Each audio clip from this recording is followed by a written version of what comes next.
J'ai pris plus de 16 kilos en 9 mois et je peux te dire que ça n'a pas été facile. Qu'on soit en sous-poids ou en surpoids, prendre du poids dans la société dans laquelle on vit, c'est compliqué. Compliqué parce que le fait de grossir, c'est associé à quelque chose de négatif par rapport à tous les messages qu'on peut recevoir de la société qui nous incite à mincir et donc ça fait peur. Avant d'aller plus loin dans cette vidéo et pour que tu comprennes bien, je vais résumer brièvement mon histoire. Donc moi c'est Flamendra et si tu veux, il y a à peu près un an, j'étais encore dans l'anorexie, donc j'étais en sous-poids, je pesais 50 kg pour 1m76 et donc tu l'auras compris, là voilà, j'ai repris du poids, j'ai repris environ 16 kg. Mais avant de reprendre ce poids, je suis passée par plein de phases et en fait l'anorexie ça a duré 4 ans, donc j'ai fait 2 ans d'anorexie et 2 ans de boulimie.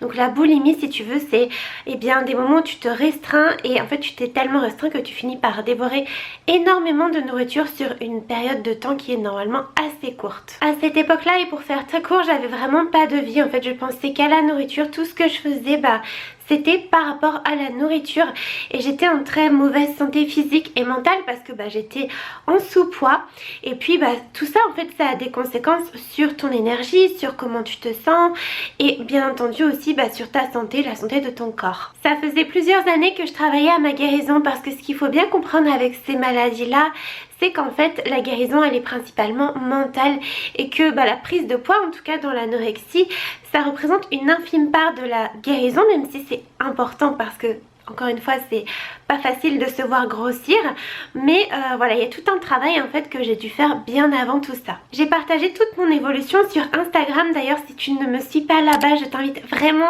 à aller me rejoindre parce que je publie tous les jours et d'ailleurs j'ai fait un sondage justement pour que vous puissiez me poser des questions par rapport à ma prise de poids et je vais donc vous répondre. La première question avec laquelle j'ai envie de commencer c'est: avais-tu un programme alimentaire pendant la prise ou écoutais-tu juste tes envies? Alors moi le déclic qui m'a vraiment permis de prendre du poids, c'est qu'en fait à cette époque, donc il y a 9 mois, j'ai fait appel à un coach sportif qui était donc spécialisé dans la musculation. Donc moi j'étais comme ça. Et en fait il m'a fait tout un programme de musculation et il m'a aussi fait des indications par rapport à l'alimentation. J'avais pas de plan alimentaire, tu sais, par exemple le lundi tu manges ça, le mardi tu manges ça, etc. Mais cela dit, il y avait des indications sur voilà, les aliments à privilégier et il y avait quand même des aliments à éviter en fonction des entraînements. Ce qu'il faut comprendre c'est que moi j'étais en sous-poids et sincèrement déjà j'arrivais pas à faire des entraînements, c'était 3 par semaine, j'en faisais que 2 et encore je les faisais avec beaucoup de difficultés parce qu'en fait j'avais perdu tous mes muscles, toute ma masse musculaire. Et au niveau des repas c'était aussi hyper compliqué parce que voilà, lui me disait mange 3 repas par jour, un petit déjeuner, un déjeuner, un dîner.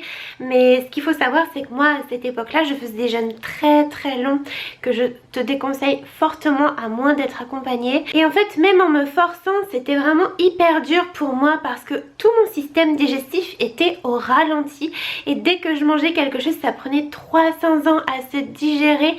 Et j'arrivais pas en fait à faire 3 repas comme ça d'un seul coup alors qu'avant je jeûnais pendant 2 jours et si tu veux je mangeais peut-être 3 fois par semaine mais c'était vraiment démesuré, moi ça prenait des heures et des heures. Mais je pouvais pas vraiment, même si je le voulais c'était pas possible physiquement. Donc non, j'avais pas de plan alimentaire mais j'avais quand même des recommandations que je n'arrivais pas à suivre. Je faisais de mon mieux, c'est à dire que je me souviens j'avais commencé à prendre des petits déjeuners alors que ça faisait des années que je n'en prenais plus. Cette étape là c'était vraiment au tout début, donc c'était il y a 9 mois quand voilà, j'ai commencé à me réalimenter. Et bien j'ai tout simplement commencé à changer mes habitudes en fait, à réintégrer des petites portions par-ci par-là pour en fait que mon système digestif se réhabitue à la nourriture et progressivement relancer mon métabolisme. Et à cette même époque je me suis autorisée à manger tous les aliments que j'avais envie sans restriction aucune aussi. Donc je dévorais plein de gâteaux, de tout ce que je m'étais privée, etc. Et j'avais complètement arrêté le cardio puisque je m'étais engagée avec ce coach. Donc le fait de petit à petit manger plus souvent, de faire moins de cardio et un petit peu de muscu, même si au départ c'était vraiment très compliqué de prendre du muscle et c'était pas l'objectif, et petit à petit voilà, mon corps s'est relancé, il s'est reposé aussi parce que je le malmenais en fait à faire autant de cardio, ça m'avait complètement complètement épuisée. J'ai eu ce suivi pendant 3 mois, mais en fait pendant les 3 mois je l'ai absolument pas suivi au pied de la lettre. Je faisais de mon mieux et au bout des 3 mois j'avais quand même pris pas mal de kilos. Je sais pas où j'en étais, mais je pense que je devais bien avoir pris 6 kilos déjà. C'était assez rapide parce qu'en plus je m'autorisais tous les aliments caloriques que je ne mangeais pas avant. Donc en fait c'est vrai qu'au départ c'est monté très vite et c'est vrai que ça fait peur, surtout quand on a eu l'habitude de contrôler son poids pendant des années. Voilà, moi j'étais habituée à faire 50 kilos, à avoir cette silhouette, et là voir mon corps changer si vite, c'était, ouais, franchement c'était dur. Mais en parallèle, ce qui m'a permis de tenir aussi, c'est de voir à quel point je ressentais l'énergie en moi en fait. Je me disais ouais, j'ai de plus en plus d'énergie et ça me faisait du bien en fait. Ça me faisait tellement de bien que j'avais pas envie que ça s'arrête. Donc les 3 premiers mois c'était assez chaotique, et après ça en fait j'ai pas eu de plan alimentaire, je m'en suis pas fait pour moi-même parce que je voulais absolument pas retomber dans le contrôle, et je savais que si je commençais à compter, si je commençais à me mettre des règles entre guillemets, et bien potentiellement que j'allais en fait retomber dans l'anorexie, et c'était pas quelque chose que je voulais. Donc je me suis juste autorisée, voilà, à suivre mes envies. Donc c'était la deuxième partie de la question. Oui, j'ai vraiment suivi mes envies. J'essayais d'être de plus en plus à l'écoute de ma faim, même si tout ça en fait c'était déréglé, parce que ce qu'il faut comprendre c'est que quand le métabolisme est autant ralenti, tout est déréglé. Donc je savais plus quand j'avais faim. Moi je pouvais tenir 2 jours sans manger. Et tout s'est remis en place petit à petit. Je me souviens que je commençais à avoir de plus en plus chaud aussi, donc ça c'est le signe d'un métabolisme, voilà, d'un bon métabolisme, alors qu'avant j'avais tout le temps froid, les lèvres violettes, les ongles violets aussi. Et je me rappelle que le truc qui me faisait peur, c'est que comme je me goinfrais d'aliments plaisir industriels qui je savais étaient pas bons pour moi, j'avais très peur de jamais pouvoir m'arrêter de manger ces aliments là.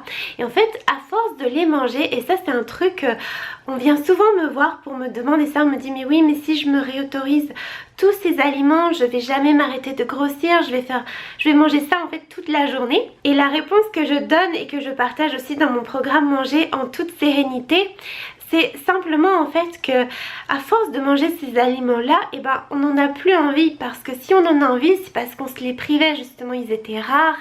Ils étaient entre guillemets loin de nous, et donc tout ce qui est rare ça fait envie. Mais sincèrement, essaye de manger, je sais pas, une pizza tous les jours. Au bout d'un moment, même si tu adores les pizzas, tu vas en avoir marre en fait, tu vas avoir envie de manger autre chose. Et en fait c'est ce qui s'est passé avec moi pendant 3 mois. Vraiment je me suis dit, en plus, je me disais c'est long 3 mois, ça va jamais s'arrêter, mais c'est parce que je m'étais privée pendant des années. Donc il faut remettre ça à son échelle aussi. Mon corps il s'était privé pendant des années, donc 3 mois par rapport à des années, ouais, tu vois, ça va en termes de compensation entre guillemets. Et au bout de ces 3 mois, à force de manger ces aliments plaisir, j'en avais de moins en moins envie. Je commençais à avoir envie voilà, de plus de légumes, de pâtes, de trucs variés en fait.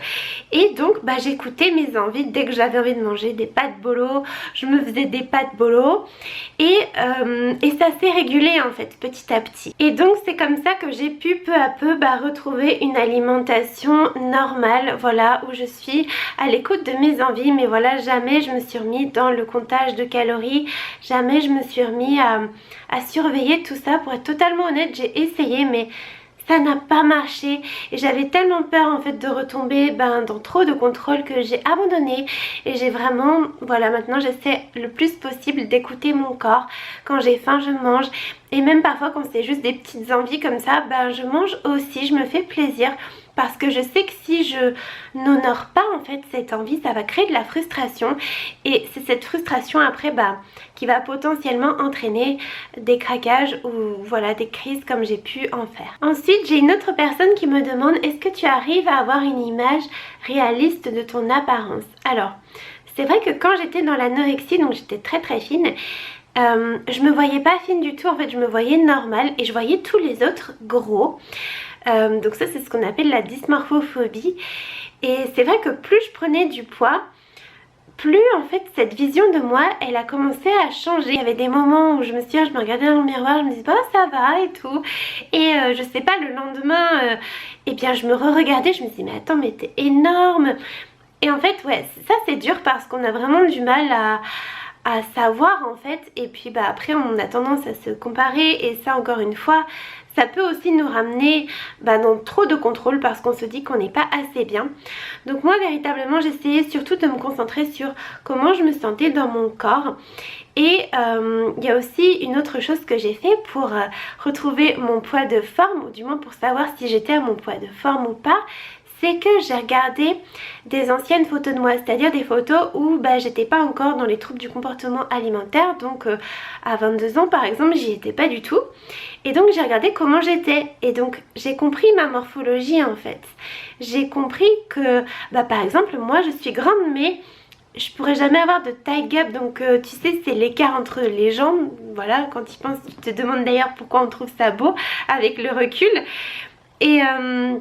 et ouais, j'ai compris qu'en fait ma morphologie c'était pas, je pouvais pas en avoir à moins d'être en sous-poids et en très mauvaise santé comme c'était le cas auparavant. Et donc ce que je faisais c'est que je regardais mon corps et je regardais ces photos là de moi avant, et j'essayais de me comparer en fait à moi-même tout simplement, donc à la moi d'avant où voilà j'étais en bonne santé, je me souciais pas de mon poids etc.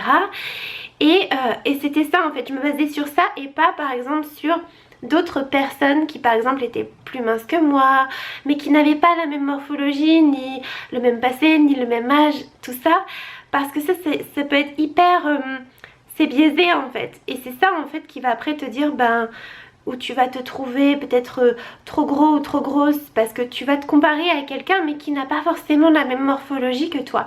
Donc j'essaie à tout prix d'éviter ça, même si c'est pas facile bien entendu, parce que tu te balades dans la rue, tu vois des gens, tu ouvres ton téléphone, les réseaux sociaux, tu vois des gens, mais je savais que ma référence c'était moi-même. Et par-dessus tout, ma référence aussi c'était mes sensations, donc c'est à dire que je commençais à reprendre du poids mais par exemple je me sentais encore faible par moments, je sentais que j'avais encore froid, donc je savais en fait que c'était pas normal et que mon métabolisme n'était pas encore à 100% au top du top et que je devais encore prendre du poids. Si toi aussi t'as un peu du mal avec l'image de toi-même, que voilà par moments comme j'expliquais tu te trouves bien, d'autres fois pas assez bien et que ça te stresse, que tu te sens pas bien, je pense que c'est pas mal de faire ce petit exercice, tu sais, de te comparer à toi-même sans pression, sans jugement, même si voilà, tu vois que tu as un peu plus de poids, c'est ok après tout.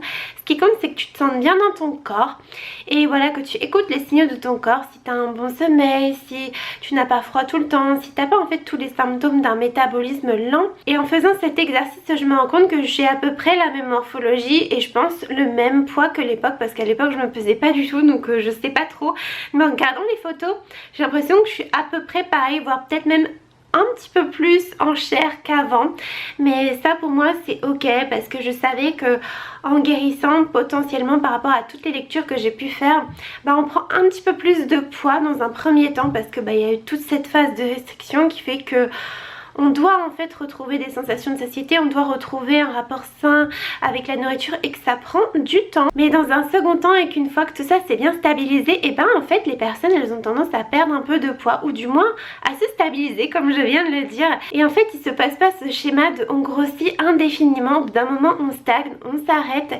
et ça permet voilà de se reconnecter à toutes les sensations de son corps. Et ensuite, voilà, peut-être potentiellement de reperdre du poids, mais encore une fois, c'est pas l'objectif. Par rapport au poids de forme, je voudrais ajouter une chose qui est hyper importante, c'est qu'en fait, ton poids de forme, c'est pas le poids que toi tu as décidé que tu ferais, c'est le poids en fait dans lequel tu te sens bien déjà et tu peux te mouvoir sans être gêné par exemple, ou voilà, faire en fait vivre ta vie en étant bien, donc à l'intérieur de toi mais aussi de façon physique avec tes interactions au niveau de l'extérieur. Et très souvent je vois des personnes qui en fait définissent un poids de forme, qui se disent voilà, moi mon poids de forme c'est 60 kg par exemple, mais pas forcément en fait. Et le fait de se dire ça va bloquer en fait tous les mécanismes de ton corps justement pour trouver ce poids de forme, parce que tu vas être toujours dans un contrôle en fait. Tu vas te dire c'est mon poids de forme, mais en fait c'est toi qui l'as décidé. Et donc tu ne laisses pas l'opportunité à ton corps de te montrer quel est ton vrai poids de forme. Et ça aussi c'est une notion que j'aborde dans mon programme Manger en toute sérénité. Comment tu peux trouver ton poids de forme sans compter les calories, parce que dans ce programme on ne compte pas les calories, on apprend en fait à se connaître et à être à l'écoute de soi, de ses envies, mais aussi de son corps. Ensuite, j'ai une autre question qui me demande, est-ce que tu as complètement viré la balance ou est-ce que tu l'utilises un peu? Alors, voilà, je vais être transparente avec vous, de toute façon on est là pour ça. J'ai toujours ma balance et en fait ce qui se passe c'est que je me pèse de temps en temps, donc je me pèse plus tous les jours comme avant, parce qu'avant, attention, si j'avais pris ne serait-ce qu'un kilo, bah j'étais la plus nulle. Je me souviens, je me mettais dans mon lit, je me disais que j'étais au fond du trou quand j'avais pris 1 kg, donc je pesais 51 kilos. Et là j'en suis à 66 voire 67, donc bon, voilà. Mais en fait maintenant le chiffre que je vois, bah je lui accorde plus tellement d'importance. Je me dis, ok, 66, bon bah ok.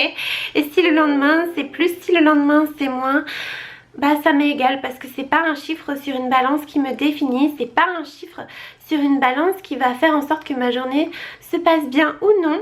Donc je regarde juste comme ça, bah, par rapport à mon évolution aussi, pour vous le partager, mais c'est tout en fait. Et je me fie beaucoup plus à comment je me sens dans mon corps, à est-ce que je suis bien, est-ce que je suis pas bien, plutôt qu'à la balance. Voilà, elle est juste là maintenant, mais je la laisse de côté véritablement. Ça m'a pas été demandé par question, mais j'en profite aussi pour faire le parallèle avec ceci. Donc ça c'est une montre connectée et à l'époque en fait, bah, je surveillais tous mes pas. Si je faisais pas minimum 10 000 pas par jour, c'était la cata, mais surtout ça me permettait de bien compter mes calories, même si je sais pas si tu sais, mais c'est absolument pas fiable selon les marques, etc. Et vraiment c'était le truc dont je ne pouvais pas me passer. C'était vraiment le truc qui définissait toute ma journée. Si j'avais pas atteint mon objectif chiffré, ben c'était une journée ratée. Aujourd'hui tu vois, je l'ai encore et je voudrais t'expliquer pourquoi. Tout simplement parce qu'avec cette montre en fait je peux aussi suivre mon sommeil. Et c'est vrai que bah, comme mon organisme a dû se remettre en place au niveau de mes hormones, le sommeil ça a mis vraiment beaucoup de temps et c'est hyper important pour la santé, le sommeil. Et donc ça me permet de voir si je dors bien ou pas. Mais tous les autres indicateurs je m'en sers pas trop, un petit peu parfois pour être transparente avec les pas, pour voir si j'ai été active ou pas dans la journée, parce que des fois je me rends pas trop compte. Mais tu sais, c'est plus comme avant. Là tu vois, je suis à 5700 pas, si j'en fais pas 10 000 je m'en fiche en fait. C'est pas grave, je me mets plus de pression et je pense que ça c'est une bonne utilisation voilà, des chiffres. Si les chiffres ne te mettent pas de pression, c'est ok, mais si ça t'en met, si ça te stresse, si t'as pas atteint ton objectif comme c'était mon cas avant et que tu te dis que tu es nul, franchement dans ces cas là oui, enlève-les.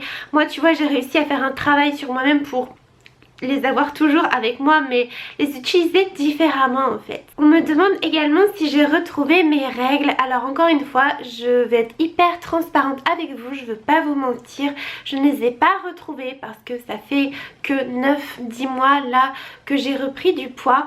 Et il faut quand même savoir que voilà, moi mon anorexie elle a duré pendant 4 ans où, pour vous donner une idée, chaque semaine je faisais plus de 60 à 80 km de course à pied, plus 4 heures de cardio où on saute dans tous les sens.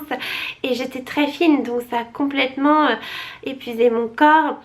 Et je me nourrissais très peu. Donc autant te dire que ma santé physique était complètement déplorable. Et puis tout était déréglé dans mon organisme, dans mes hormones. Donc ça prend du temps et j'en suis consciente. Et je sais que là je fais les bonnes choses. Donc je mange pas mal de bons lipides et de protéines. Parce qu'avant j'en mangeais jamais. J'avais banni complètement les lipides. Et puis les protéines j'en mangeais pas parce que voilà, je savais pas trop pourquoi je devais en manger. Mais pour m'être encore une fois renseignée sur le sujet, parce qu'en fait tout ce que je fais et tout ce que je vous partage aussi, c'est pas que mon expérience, c'est aussi plein de recherches. Voilà, j'ai acheté plein de livres, j'ai acheté des formations en ligne, j'ai lu plein d'articles. Et bien j'ai vu que ça prenait du temps en fait. Après bien sûr ça prend plus ou moins de temps selon les personnes, mais il faut au minimum je pense 1 an en tout cas. Si c'est une période qui a duré longtemps, moi ça a duré quand même 4 ans, je pense que 1 an, et bien voilà, c'est une durée qui est tout à fait convenable pour le corps. Et à côté de ça, tout le reste s'est bien remis. Je vois que là mon sommeil, je dors beaucoup mieux, c'est pas encore rétabli à 100% mais rien à voir avec avant. Je n'ai plus du tout froid tout le temps, là, je suis même on fire, enfin j'ai chaud tout le temps. J'ai de l'énergie, d'ailleurs je t'invite à aller voir mes toutes premières vidéos YouTube et tu vas t'en rendre compte. Donc je sens que voilà, tout se remet en place petit à petit et la clé en fait c'est je fais confiance à mon corps et mon corps me fera confiance. Donc voilà, aujourd'hui je lui fais pleinement confiance, je lui donne des bons nutriments, je me fais plaisir quand j'ai envie et je sais qu'en retour il me fera confiance et voilà, il me redonnera mes règles. Je vais prendre une dernière question parce qu'après sinon la vidéo elle va faire 1000 ans. Donc la question c'est tu n'as pas de complexe, tu n'es complexé par rien, peau qui dépasse, etc. Alors ça je pense que la réponse elle est vraiment universelle parce qu'on a tous des complexes, même les personnes que tu trouves absolument magnifiques, etc. Eh bien elles ont des complexes, elles ont des choses qu'elles n'aiment pas chez elles et c'est ok. Je pense qu'il faut après apprendre à faire avec. Je n'échappe pas à la règle et puis forcément quand tu prends du poids tu dois te réhabituer à un nouveau corps, à une nouvelle image de toi, donc ça peut développer encore de nouveaux complexes qui n'étaient pas là avant. Donc forcément moi c'est mon cas, ou du moins j'ai retrouvé des complexes que j'avais quand j'étais plus jeune et que j'avais complètement oublié. Mais j'apprends à faire avec, en fait je me dis juste que c'est ok, que je suis humaine et que ça m'empêche pas forcément de vivre. Mais oui voilà, j'ai forcément des complexes. Après tu vois, si je te les disais peut-être que tu t'en serais pas rendu compte en fait, parce qu'on a tous des visions différentes et c'est ça qui est important de comprendre, c'est que peut-être que toi il y a des parties de ton corps sur lesquelles tu vas te focaliser, tu vas trouver ça trop moche, tu vas complexer à fond et les gens ils vont peut-être pas le voir, ou alors ils vont peut-être même parfois trouver ça joli. Moi je sais que c'était mon cas, parfois je trouvais des parties de mon corps pas jolies et on me faisait des compliments dessus. Donc voilà, comme quoi tout est possible. Mais le tout c'est de ne pas te concentrer sur ça en fait, c'est d'arrêter de regarder ces choses que tu n'aimes pas chez toi et à la place pose-toi une question qu'on ne se pose pas souvent mais qu'on devrait se poser plus souvent, mais c'est qu'est-ce que tu aimes chez toi? Quelles sont les parties de ton corps ou même de ton âme, de ta personnalité que tu aimes? Et quelles sont tes forces en fait? Et concentre-toi là-dessus, travaille-les, mets-les en avant pour être la meilleure version de toi-même. Parce que tes défauts, les choses qui te complexent, ils seront toujours là. Et si voilà, tu les laisses de côté, entre guillemets, en les acceptant, et que tu te concentres plus sur tes forces, eh bien vraiment tu vas devenir la meilleure version de toi-même et tu vas arrêter de te miner le moral pour des choses qui n'en valent pas la peine en fait. Ça c'est un travail de développement personnel aussi sur lequel on travaille dans mon programme Manger en toute sérénité. Il y a vraiment toute une partie, la partie 1 sur le fait de se déprogrammer par rapport à la peur de grossir, à toutes ces injonctions, donc tous ces messages qu'on reçoit de la part de la société. Ensuite dans la partie 2 du programme on voit vraiment comment se reconnecter à son corps, parce que ça c'est hyper important en fait, on s'en rend pas compte mais il faut apprendre à bien se connaître, à aussi connaître son corps.